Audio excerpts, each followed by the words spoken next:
Hello, everyone, and welcome. I'm Dr. Michael Greger coming to you live from my treadmill.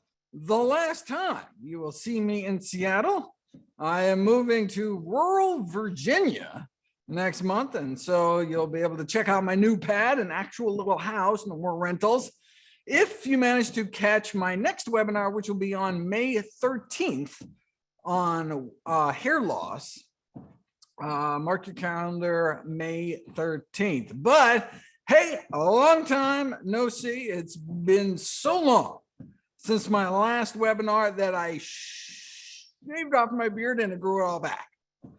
Hashtag pandemic life. Normally, you'd see me, I do interviews all the time and monthly Q&As, but I've been AWOL finishing up what is shaping up to be the most comprehensive book I have ever written, which is saying something. How Not to Age. Unfortunately, I'm over at deadline, scrambling to write the last few chapters. Still hoping to have it out by the end of the year, but no promises.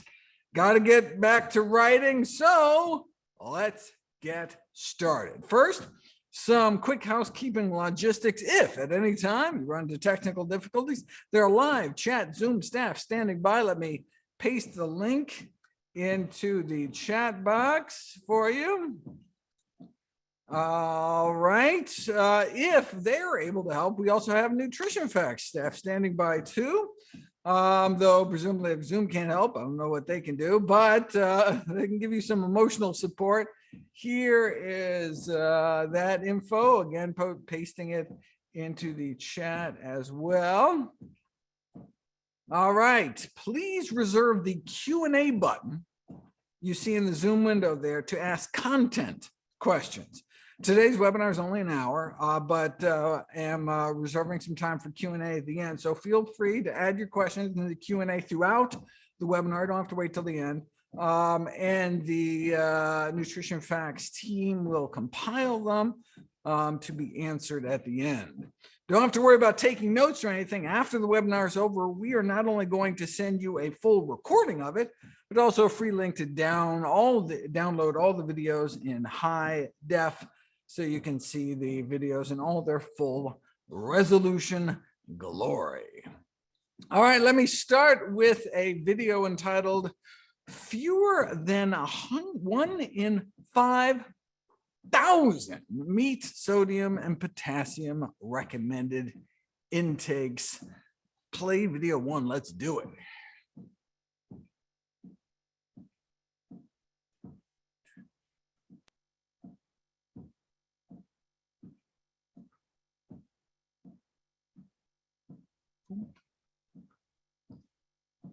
Oh, start at the beginning.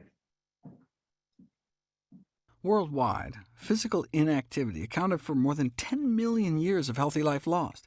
But what we eat accounts for nearly 20 times that. Unhealthy diets shave hundreds of millions of disability-free years off of people's lives every year. What are the worst aspects of our diets? 4 out of the 5 of the deadliest dietary traps involve not eating enough of certain foods, not eating enough whole grains, not eating enough fruits, not eating enough nuts and seeds, and not eating enough vegetables. But our most fatal flaw is too much salt. That's on the order of 15 times deadlier than diets too high in soda, for example, just to keep things in perspective. There remains no single more effective public health action related to nutrition than the reduction of sodium in the diet. This is why national and international health organizations have called for warning labels on salt packets and salt shakers, with messages like, too much sodium in the diet causes high blood pressure and increases risk of stomach cancer, stroke, heart disease, and kidney disease. Limit your use. Salt also increases inflammation. For example, sodium intake is associated with increased disease activity in multiple sclerosis, an inflammatory autoimmune nerve condition, about 3 to 4 times the exacerbation rate in those with medium or high sodium intakes compared to those getting less than a teaspoon of salt total in a day. Just as you can see higher sodium levels in the tissues of those who suffer from lupus, another serious inflammatory autoimmune disease, you can correlate high sodium levels in the spinal cord of MS patients with the disease and decreased structural integrity. Where's sodium found, though? Really crappy food, so it's hard to know if increased salt intake is just a marker for a bad diet overall. But what we do know is that salt and high blood pressure are cause and effect. How? Because we have more than 100 randomized controlled trials demonstrating that if you cut down on added salt, your blood pressures fall, and the more you cut down, the better. Part of the mechanism may actually be the damage salt may do to your microbiome, the friendly flora in your gut. And no wonder. Our bodies evolved only to handle about 750 milligrams a day. The American Heart Association says we should stay under at least twice that, but we're eating more than 4 times what's natural. And it's only getting worse, increasing over the last decade.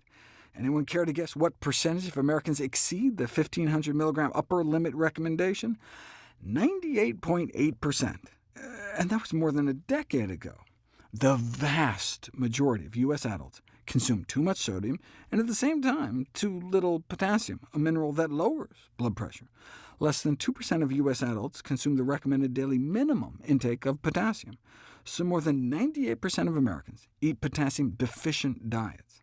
This deficiency is even more striking when comparing our current intake with that of our ancestors, who consumed large amounts of dietary potassium. We evolved getting probably more than 10,000 milligrams a day. The recommendation is to get around at least half that, yet most of us don't even come anywhere close. Put the two guidelines together, and sodium and potassium goals are currently met by less than 0.015% of the U.S. population. So we're talking close to 99.99% noncompliance, as in only 1 in 6,000 Americans even hits the recommended guidelines. What about using potassium-based salt substitutes? Instead of using sodium chloride salt, why not shake on some potassium chloride? Seems a little too good to be true. I mean, same salty taste, but you're reducing sodium while at the same time increasing your potassium intake? Is there a catch? Are potassium-based salt substitutes safe, effective? We'll find out next.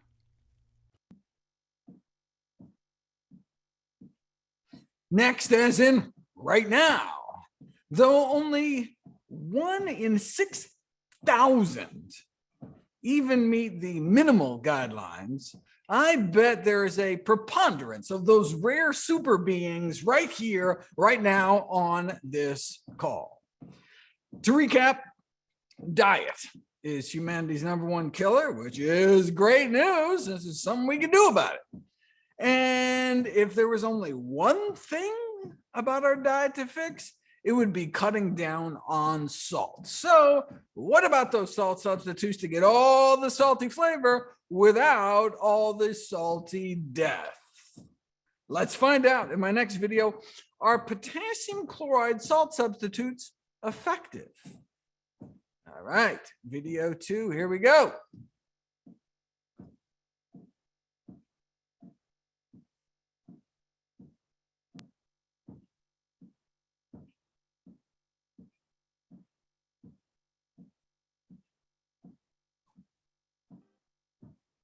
Of all the terrible things about our diets, high dietary sodium intake, high salt intake, is the leading risk, estimated to be causing millions of deaths every year, killing millions mainly through adverse effects on blood pressure, an increased risk of stroke, heart attack, and kidney damage.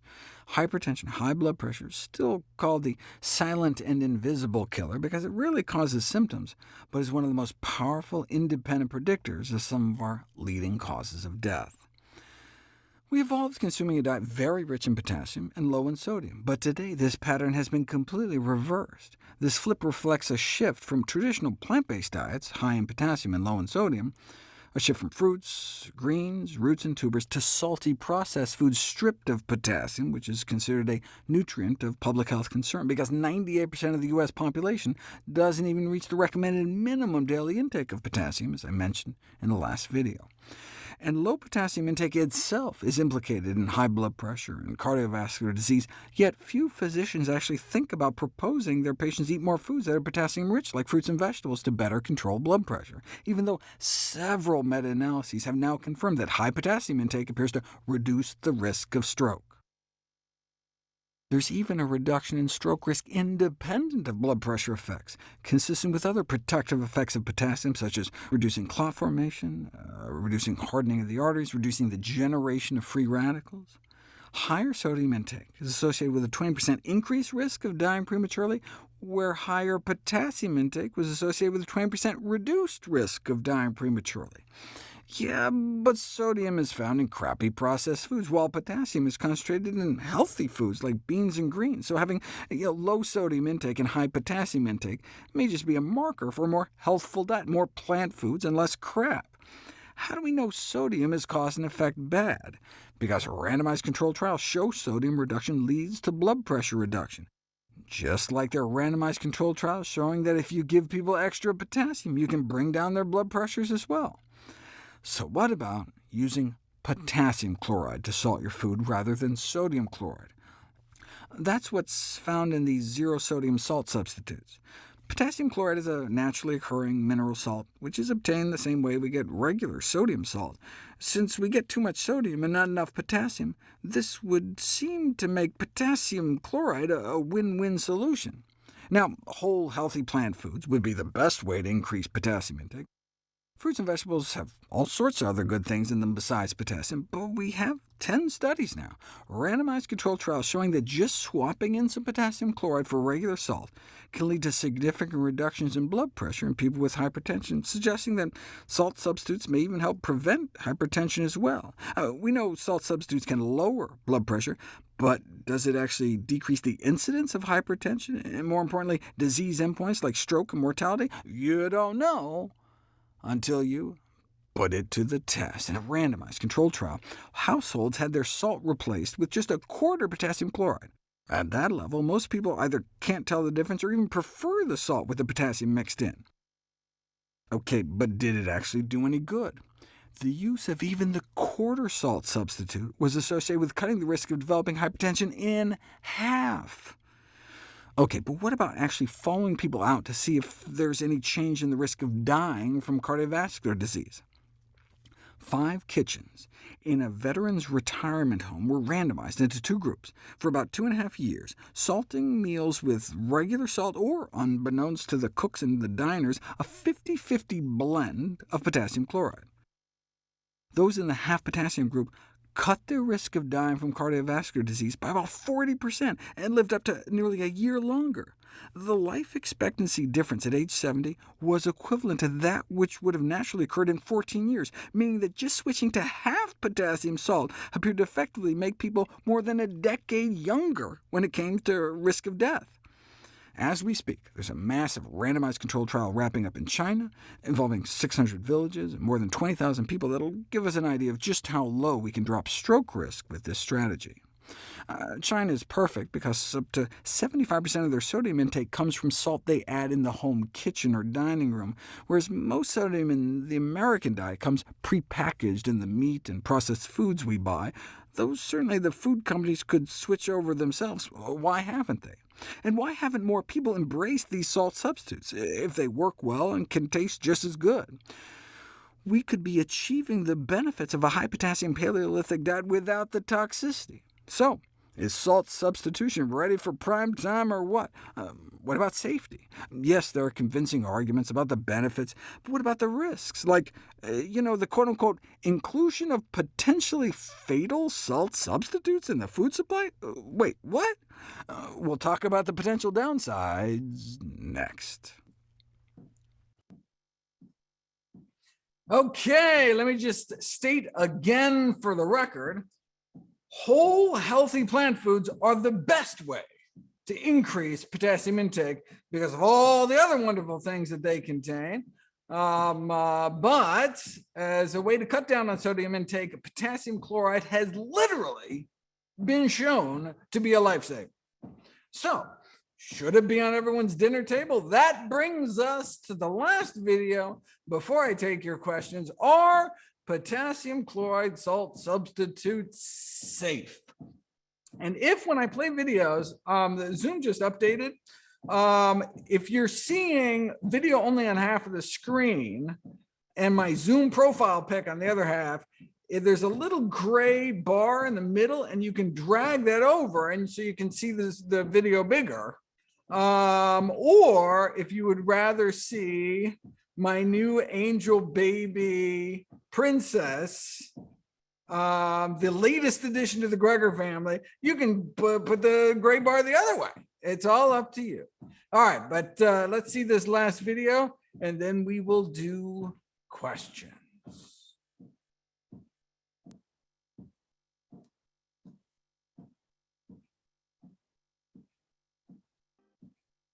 Based on how we evolved, the optimum dietary potassium intake likely greatly exceeds current and even recommended intakes.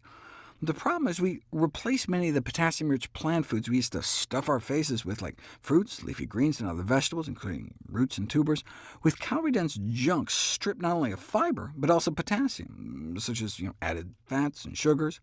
So in a traditional, largely plant-based diet, potassium content is high, and sodium content is low. But now, high blood pressure is the second leading cause of death in the world, killing more than 10 million people a year, second only to unhealthy diets, the #1 killer of humanity.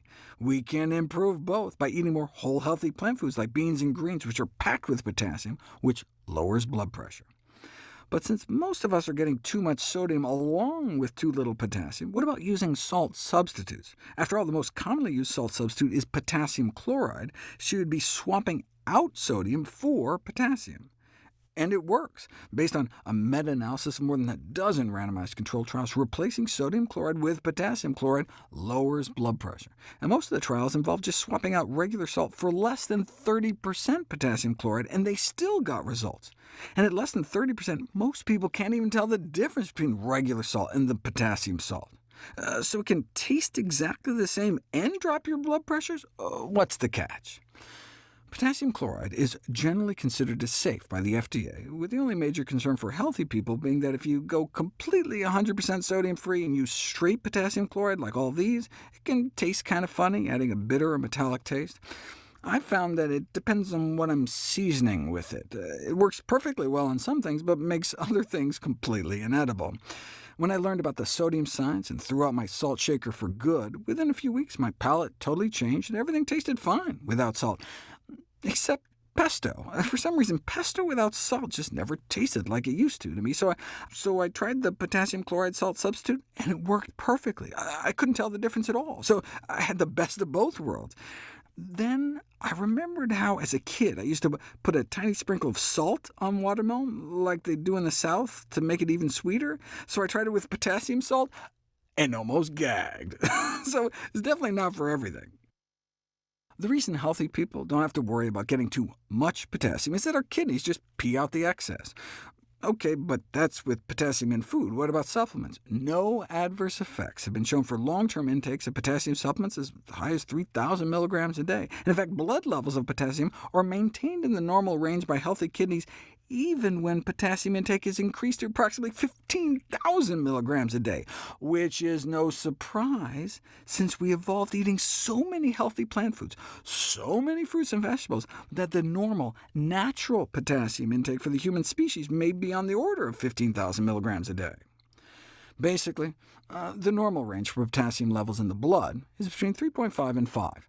And you start to worry when it starts creeping up towards 6. But give people potassium supplements, like all the salt substitution trials that have been giving study subjects an average of about 2,000 milligrams of potassium a day, and blood levels only go up 0.14, so they might go up from 4 to 4.14, not something that would push you into trouble.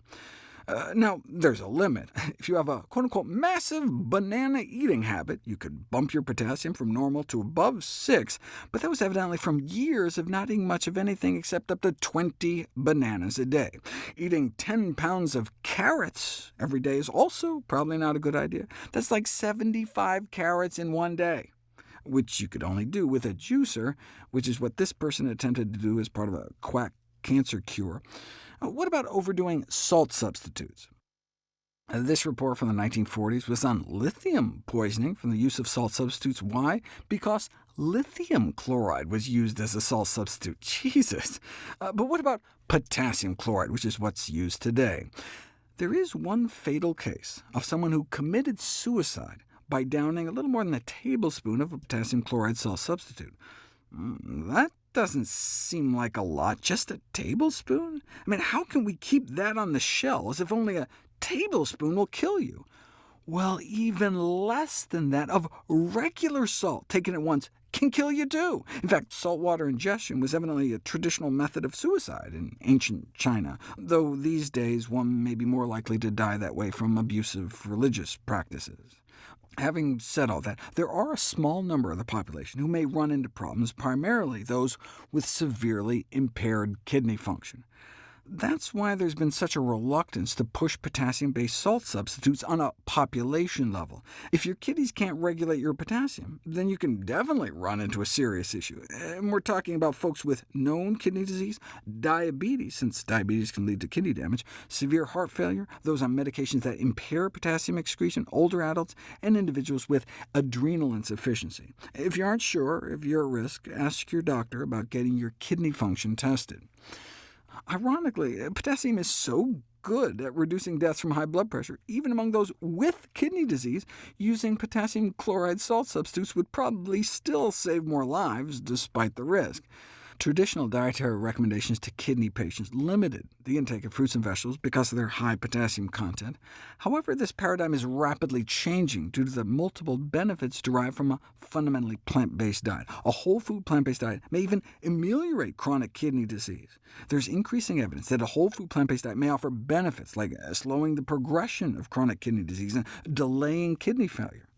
So the practice of restricting dietary potassium in kidney patients should really be reserved for patients with documented hyperkalemia, a potassium level of 6 or higher, because the key to halting the progression of chronic kidney disease may in fact lie in the produce aisle.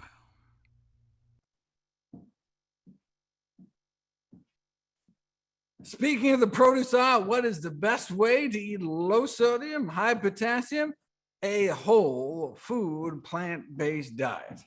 And if adding the salty taste of potassium chloride is going to get you to stick to it and eat even more whole healthy foods, then I say go for it. However, if you are elderly or diabetic, do me a favor, first ask your physician about testing your kidney function. There are also medications like ACE inhibitors and certain diuretics or water pills that can impair potassium excretion, and so just talk to your doc first. All right, Q&A time. Let me just give the Nutrition Facts staff 5 minutes to compile all the most commonly asked questions, and then I will be right back.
All right, we are back. Let's see what is on your list of questions.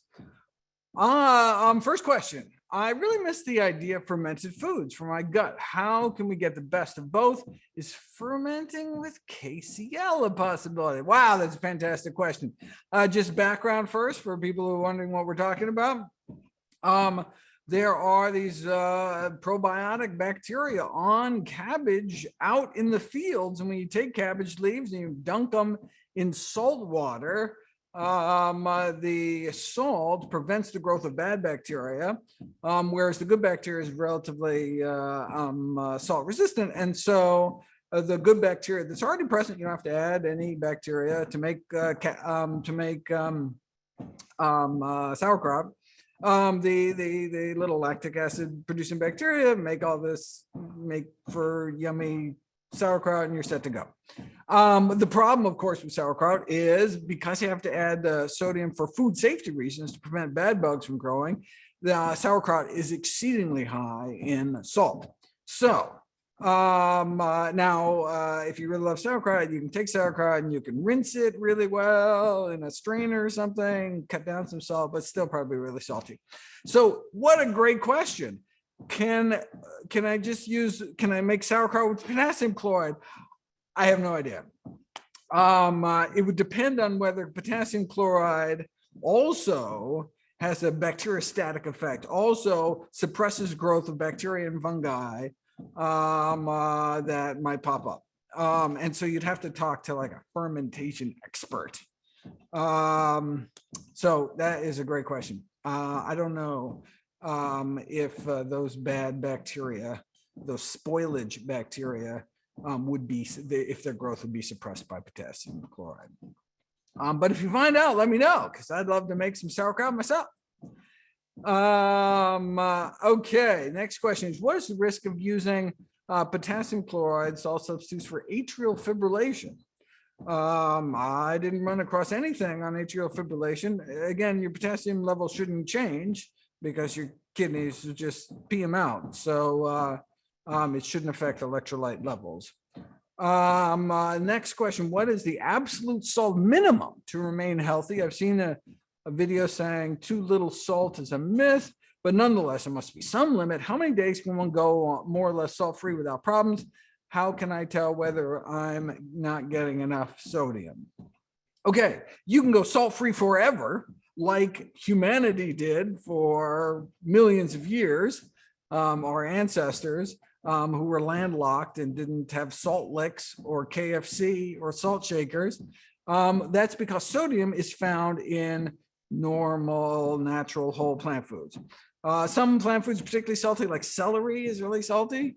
But all plant foods naturally have sodium in it, enough such that you don't have to add any salt to your diet. You will get, you only need a few hundred milligrams of sodium a day, which is like 10 times less than we're getting now, mostly because of processed food. And you don't even have to think about it. You will get it if you just eat enough whole, healthy plant foods. Okay, next, do all types of sodium, such as sodium bicarbonate, cause high blood pressure, or just the sodium in table salt? Unfortunately, all sodium, because as soon as that sodium bicarbonate gets in your body, it dissociates into sodium. And your body can't tell whether it used to be hitched up with chloride or with bicarb.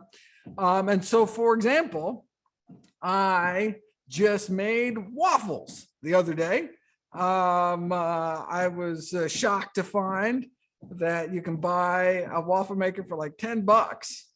I was like, I'm gonna make some like Belgian waffle kind of things. Let me see if I can remember hold on, because I just made it. Let me tell you the recipe.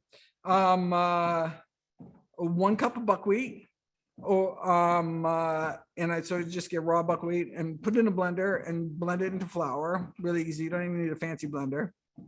And then a cup of unsweetened soy milk, some cinnamon if you want, some vanilla if you want, a teaspoon of baking powder, Is that it? Oh, and then of course I just put flax and everything. I just sprinkled some flax on. I think that's it. Anyway, they turned out wonderful. But the reason I'm telling you the story is because that is not a whole food plant-based meal. It was a treat to myself. I just did a deposition. I was expert witness in a trial. It was a long day. Good day though, but and I was wanting to treat, so I made waffles. But why is it not the whole healthy plant foods? Because I want to put lots of berries on top. It was delicious. Anyway, berries, frozen strawberries with chocolate balsamic. Perfect. 2 ingredients. That's it. That was the sauce. So good. Anyway, so of course, soy milk is not a whole food, even though it doesn't have any added sugar. But most critically, what made it had a red light ingredient, and that's baking soda. Why? Because baking soda has sodium in it. I use an aluminum-free baking soda, but it still has sodium in it. So, so that made a big chunk out of my 1,500 milligram minimum for that day. Anyway, sorry about that little side note, but all right, where are we? Okay, we did that one. Should very active people / athletes still avoid salt? Example, I exercise 2 hours a day. That's awesome. You just nailed your daily dozen, more than nailed it, requirement for exercise.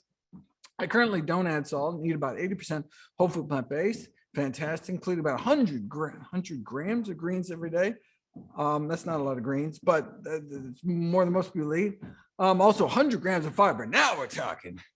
And eat about 4,000 calories to maintain that weight, but I still end up getting between 1,500 to 2,000 milligrams of salt every day. Should I reduce salt further or eat more salt? 1,500 is all you need, even if you're sweating like crazy. So I would keep your salt intake down. I would not add any more salt. And if you had 2,000 milligrams of salt a day and you are using any salt, I would cut back on the salt. Next question, does the ratio of potassium chloride matter? In their FAQ, New Salt, which is one of the brands, says they decide the combination of potassium and chloride to approximate the flavor of salt. I don't think they actually get to decide. I mean, potassium chloride is kind of the compound, the crystal in there, and it's 1-to-1. I don't think you can have more or less potassium chloride. I don't think the chemistry works that way. But I will note, and it may be the size of the crystal or who knows, but they do taste different from one another. So New Salt tastes different, even though it's just should be one ingredient. So if you don't like one, try another one. And they're different prices. They're all really quite expensive.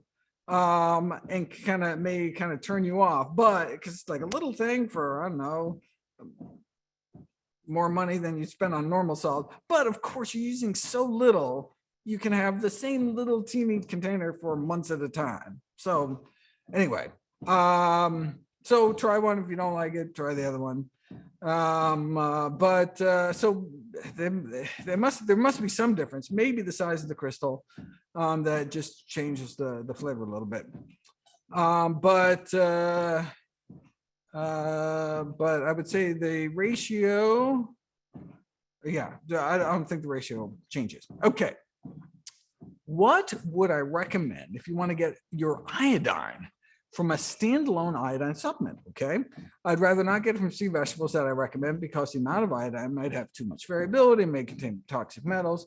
Is iodine included in potassium chloride? It is not. So potassium chloride is not iodized, or at least none that I've seen. And so you need to get iodine, regular reliable source of iodine from someplace.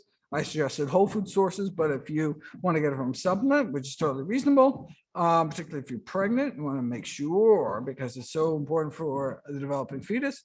So I believe the RDA is 150 micrograms a day, and you can get that with a potassium, not potassium, with potassium iodide.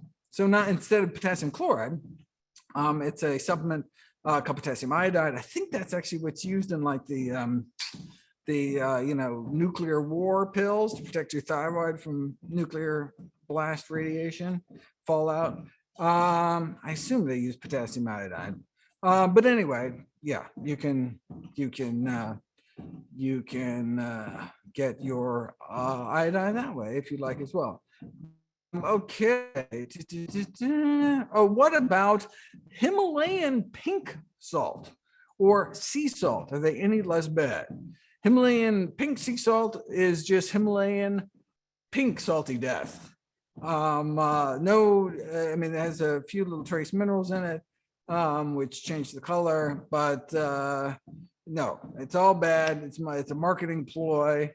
And sea salt even worse than regular salt, because most regular salt is actually iodized. So at least you're getting a little iodine because they add it to the salt supply, where sea salt is non-iodized. And all the salt they use in processed foods is not iodized. So if you're going to use real salt, I might as well get iodized salt. But of course, it's better to get iodine from natural sources. And look, iodine is found in the soil. So the fruits and vegetables you eat may very well have, you may get all the iodine you need, but better safe than sorry. Okay, what about people with chronic kidney disease and risk of high potassium levels? You may have missed my last video. But yes, if you have confirmed hyperkalemia, potassium over 6, then absolutely you want to stay away from potassium salt substitutes, because your body's obviously having trouble getting rid of potassium. Although, as an aside, I say at the end how it actually probably saved more lives, cutting down on sodium. But it's not. The solution is not, well, I'll just risk it by eating potassium salt substitutes. You would cut out both, obviously, to save for chronic kidney disease, or even better, eat a whole food plant-based diet, maybe reverse your chronic kidney failure, get healthy kidneys, and then do whatever you want. Okay, any brands you recommend for the salt substitute? So those are the 3 brands that I found. There's lots of other brands that are combinations, potassium chloride and sodium chloride. I would recommend against those. You don't want any, unless you really can't taste you can't stand the taste of straight potassium chloride. I found that I got more and more used to it, so I don't write it off at the beginning. But if, after giving it a few weeks and you're just like, I can't stand this stuff, then, and you're tempted to go back to regular salt, and neither is not an option for you, then yes, there are mixtures on the market like 50-50 sodium chloride, potassium chloride, or even like 30% potassium chloride, 70% sodium chloride. And in fact, one of the videos I just showed that at a certain ratio, no one can tell a difference. Like, you can do taste tests and it just tastes like normal salt. And so you're getting 30% less sodium chloride for every shake, or 50% less. So definitely, I would consider those if you absolutely can't go with straight potassium chloride. But I've found that potassium chloride works for all my salty needs. There's just some dishes that having salty taste helps, and straight potassium chloride. And so I showed the 3 brands that I'm aware of that's straight potassium chloride, no sodium whatsoever. There may be others. I think I just did like an Amazon search. And the one that I like the best is the Morton's. I feel bad like supporting that horrible company which makes real salt. But yeah, I found that it tastes the best. Okay. Next question is coconut water a good way to get potassium? Coconut water does have lots of electrolytes. In fact, I did a video talking about using coconut water as a sports drink. So it was like a head-to-head test, water versus coconut water versus sports drink, I think, if I remember correctly. And coconut water came in last. Why? Because it gave people gastrointestinal distress. for some reason, if I remember correctly. Anyway, check out that video if you're interested in coconut water. Okay, what are the potassium sodium guidelines for toddlers and children? Oh, that's a good question. So once we get really little kids, obviously has to change. I could look that up really quick. Let me look that up really quick. Sodium.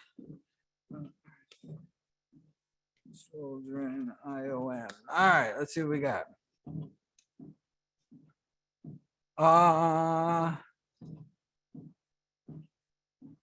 Here we go. Oh, yeah. Well, for age 6, at least 6 and on, we're still down to 1,500.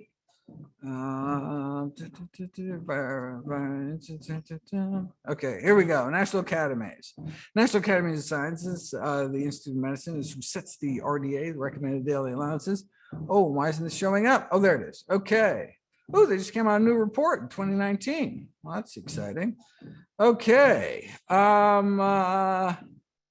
Okay, so the sodium adequate intakes for those 14 and older, target is 1,500 milligrams a day, but for ages 9 through 13, 1,200 is the kind of RDA, quote unquote, and it's 1,000 for ages 4 through 8, and 800 for ages 1 through 3, and then 370 milligrams daily for infants 7 through 12, and 110 milligrams daily for infants 0 through 6.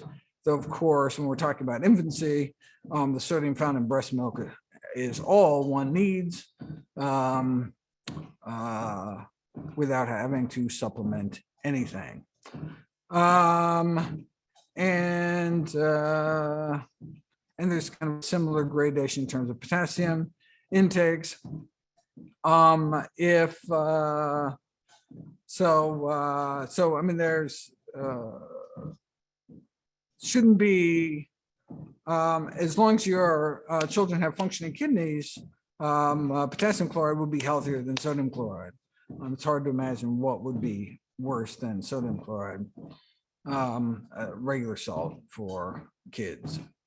Next, do people on a good whole food plant-based diet need additional potassium?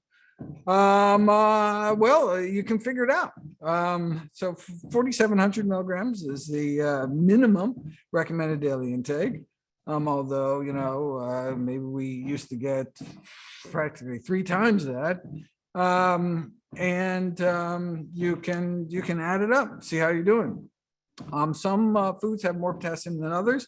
The food with the highest potassium, not bananas.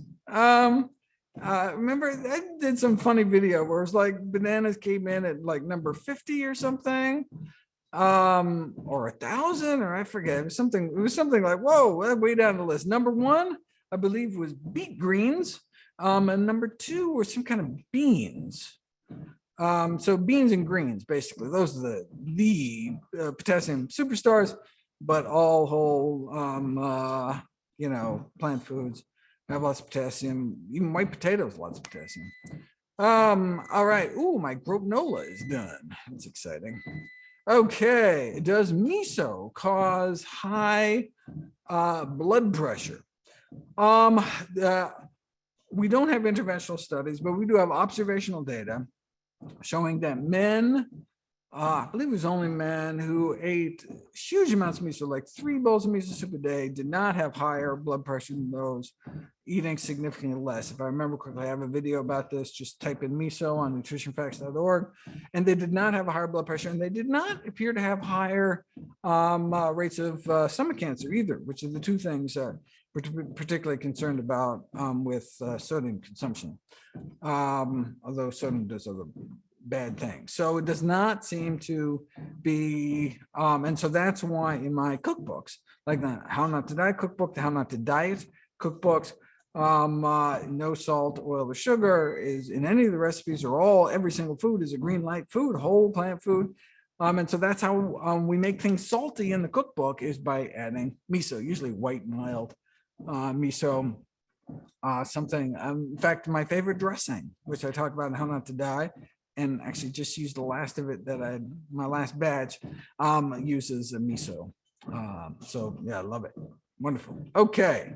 How are we doing? We're doing okay. Can potassium chloride be added to saline nasal sprays? Huh.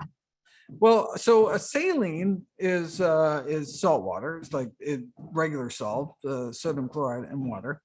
And so you wouldn't want to add it to saline. I guess the question is, could you make a saline out of potassium chloride and would have the same kind of buffering effect in terms of osmolarity to not be irritating like regular water? I don't think there's it's necessary. I don't think people are absorbing a lot of sodium from nasal sprays. I mean, you're not supposed to swallow it. They have these, you squirt them up your nose and you have stuffed nose or whatever. But then you're supposed to spit it out. So yeah, so spit it out. Don't swallow it. So that should be fine. Yeah, I can't imagine you're actually eating a lot of salt by doing that. I mean, I'm sure a little trickles down, but I think too little. Okay, the author of the book, The Salt Fix, never heard of it, says that a low salt diet causes a reduced sex drive and increased erectile dysfunction. Is that true? That I cannot imagine to be true. Our ancestors lasted for millions of years and reproduced for millions of years with on low salt diets, because that's all there was. And so I can't imagine it would reduce sex drive. It doesn't make any sense. I mean, biologically, we're meant to eat 10 times less salt than we do. And so no wonder salt is such a problem. And in fact, the erectile dysfunction, part of erectile dysfunction is a vascular component, and salt impairs nitric oxide production, and therefore impairs your ability of your arteries to relax normally, letting blood flow to all the organs in our body. So if anything, I think it would be the reverse. But if that author cites some study or something, let me know, and I'd be happy to look at the study. What about sodium-free baking powder? What about sodium-free baking powder? Some people mention that exists. Would that be okay for baking? I had no idea. I thought you needed sodium in baking powder. It doesn't work. That's awesome. I'm totally going to look it up. If anyone knows a preferred brand or whatever, I mean, that is cool. I'm sure I looked for that and couldn't find it. So maybe it's some new thing. That's awesome, because I love my waffles. Okay, some have suggested it's the potassium to sodium ratio. That's important for blood pressure control. Do I agree? Independent of sodium intake, potassium is good for you. Independent of potassium intake, sodium is bad for you. But you can imagine how people would come up with this kind of sodium potassium ratio, because they tend to have kind of opposite effects. So potassium lowers your blood pressure, sodium increases your blood pressure. So it's like, well, maybe you just got to get the balance right. But a high sodium diet is bad regardless of how much potassium you have. So it's not like a way you can get away with eating a lot of salt, because like, I'll just eat a whole bunch of beet greens to compensate. Doesn't work that way. Next question. Will I use potassium chloride in my next cookbook? Well, not really a green light food. So I want every ingredient of every recipe to be a whole plant food. And it gets silly, right? Because instead of saying lemon juice, I say, blended lemon. Like, like as if like the little shred of fiber is going to make a difference in a quarter teaspoon of lemon juice, right? But it's just like on principle. I want everything. I want every ingredient, not just every recipe to be healthy, including all the desserts, but every ingredient of every single recipe to be the maximum health. So potassium chloride is obviously not a whole food, it's not a food as grown. And so no, I will not. But if you want to sprinkle some on top of some awesome new recipe we come up with, go for it. And there will be a How Not to Age cookbook, which will be out December 2023, I believe. Okay. Do I see potassium salt getting widespread use in the foreseeable future, including in processed foods? Wouldn't that be a dream? That would be awesome. I mean, that would save a lot of lives. One of the sticking points is that potassium chloride sounds very chemical. And so, people look at a list of ingredients like potassium chloride. What is that weird sounding ingredient? Whereas the salt industry can add salt, and they don't call it sodium chloride, they call it salt. And people are like, oh, I know what salt is. It doesn't sound like a weird chemical ingredient. And so the potassium chloride industry has petitioned the FDA to let them call it potassium salt on the label. So instead of potassium chloride, we just say potassium salt. And I think that would make it more palatable to people. It's the exact same thing. Although, I mean, it would kind of, I guess, confuse people if they're like, oh, I heard salt was bad for me, but there isn't actually any salt, right? There's no sodium. Anyway, but they think that'll help with it. And I don't think the FDA has ruled on that. I remember them asking me to like sign some petition. And I was happy to do so because I think potassium chloride expansion would be good for public health. So I don't know if FDA says that's okay, that companies would be more likely to use it. I certainly hope they would. Yeah. Anyway. Okay. Oh yeah, that's great. Okay. What foods are yucky with potassium chloride besides watermelon? Oh, how is it on popcorn? Oh, it's awesome on popcorn. Literally yesterday, yesterday I broke my don't eat after 7 p.m. rule. Don't eat after it gets dark, because I was just hankering for popcorn out of the blue. And oh my God, it's perfect on popcorn. Like, can't tell the difference on popcorn. My latest, so I used to like spritz like malt vinegar on popcorn to make the like nutritional yeast and everything stick. But now I've just been using straight Tabasco. I just squirt Tabasco on it. For people who really like Tabasco, it's a really nice flavor with the corn. And then I guess, Tabasco is actually a really low salt, low sodium hot sauce. One of the lowest on the market, which is one of the reasons I love it so much.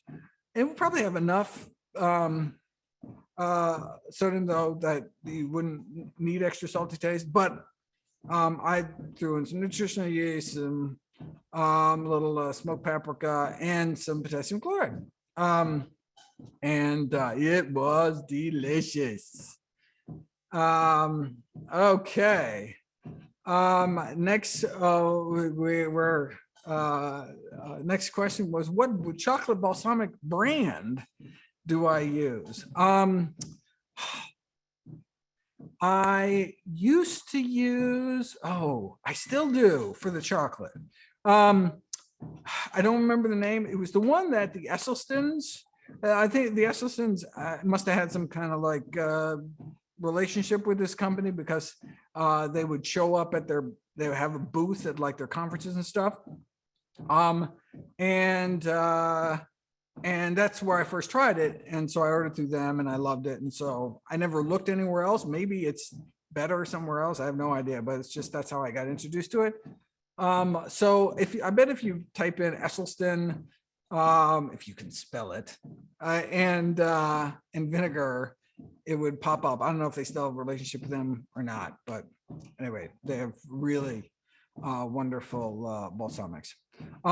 Chef AJ has a relationship with a California balsamics, I think that's the name, company. I don't think they have a chocolate, but they do have a habanero one that is really tasty. But I think, anyway,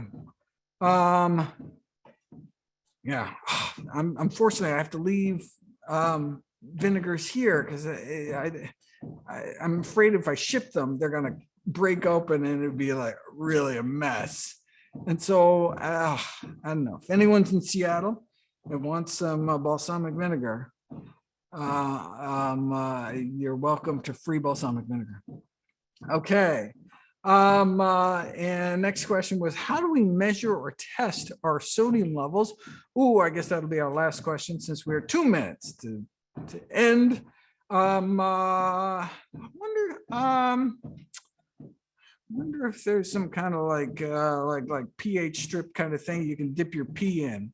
I do not know. I mean, normally we as physicians, you get tested, which called getting chemistries or whatever, and it's just getting all your electrolytes and your sodium will pop up and your potassium will pop up.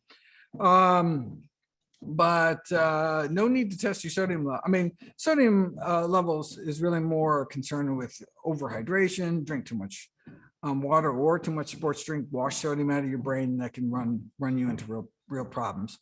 And your sodium level is really not a reflection of how much salt you eat, just like your potassium levels really aren't a reflection on how much potassium you eat. It's how much you excrete. It's how good are your kidneys at just getting rid of it. And so, yeah. Okay, we have 1 minute left here. Remember, next webinar, May 13th. Make sure you're signed up in NutritionFacts.org email newsletter for registration details. Though if you got the one for this webinar, you probably get the one for next. Thanks everyone for joining me today. Wish me luck finishing the book. Stay safe, be kind, get vaccinated, and eat your vegetables, maybe with a little potassium chloride on top.